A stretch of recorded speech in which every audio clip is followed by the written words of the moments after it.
네, 시청자 여러분, 뉴스룸을 시작하겠습니다. 우리 시간으로 오늘 새벽 미국 워싱턴에서 한미 정상회담이 열렸습니다.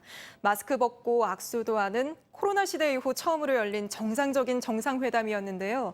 무엇보다 관심이 쏠렸던 백신 이야기부터 해드리자면 미국이 한국군 55만 명에게 코로나 백신을 지원하기로 했습니다.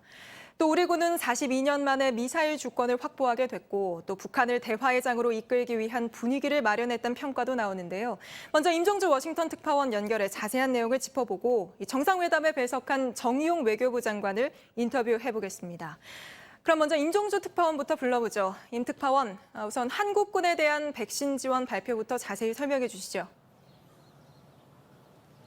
네, 이곳 백악관에서 열린 정상회담에서 미국의 전격적인 제안이 있었고 바이든 대통령이 회담 후 기자회견에서 이를 직접 발표했습니다. 백신 지원 대상은 한국군 55만 명입니다. 문재인 대통령은 한미 동맹의 확대라고 의미를 부여했습니다. 양국 정상의 말 직접 들어보겠습니다. We'll provide full vaccinations for all 550,000 of those Korean forces engaging with American forces on a regular basis, both for their sake as well as the sake of the American forces. 미국의 발표는 한미동맹의 특별한 역사를 보건 분야로까지 확장한 뜻깊은 조치라고 생각합니다. 네, 어떤 백신이 지원되는지도 궁금한데요. 어떤 백신이라고 합니까?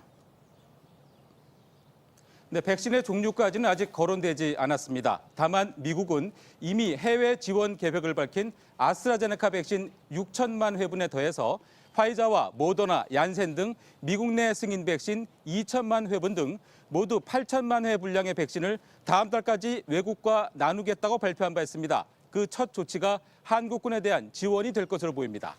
네, 미국의 백신 기술과 한국의 생산 역량을 결합하는 방안은 구체적으로 어떤 내용이죠? 네, 두 정상은 백신 협력을 위한 글로벌 포괄적 파트너십을 맺기로 했습니다. 미국의 개발 능력과 한국의 생산 능력을 결합해 백신 공급을 대폭 늘리겠다는 구상입니다. 구체적인 건 전문가 그룹에서 논의하기로 했는데 한국 내 위탁 생산을 통한 인도 태평양 지역 공급 방안이 논의된 것으로 보입니다. 문재인 대통령은 한국도 백신을 안정적으로 확보하는 데 큰 도움이 될 것이라고 말했습니다. 네, 장기적으로 보면 물론 당연히 도움이 되겠습니다만 당장 수급난을 덜어줄 백신 수화프에 대한 논의는 없었는지도 궁금한데요.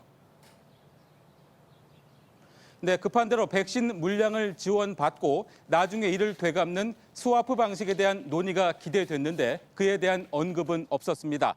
따라서 직접 지원은 일단 한국군으로 한정될 가능성이 있습니다. 그러나 이곳 시간으로 오늘 한미 보건장관 회담이 예정돼 있기 때문에 협력 방안에 대한 추가 논의나 발표는 좀 더 지켜봐야 할 것 같습니다. 네, 알겠습니다. 여기까지 듣겠습니다. 임종주 특파원이었습니다.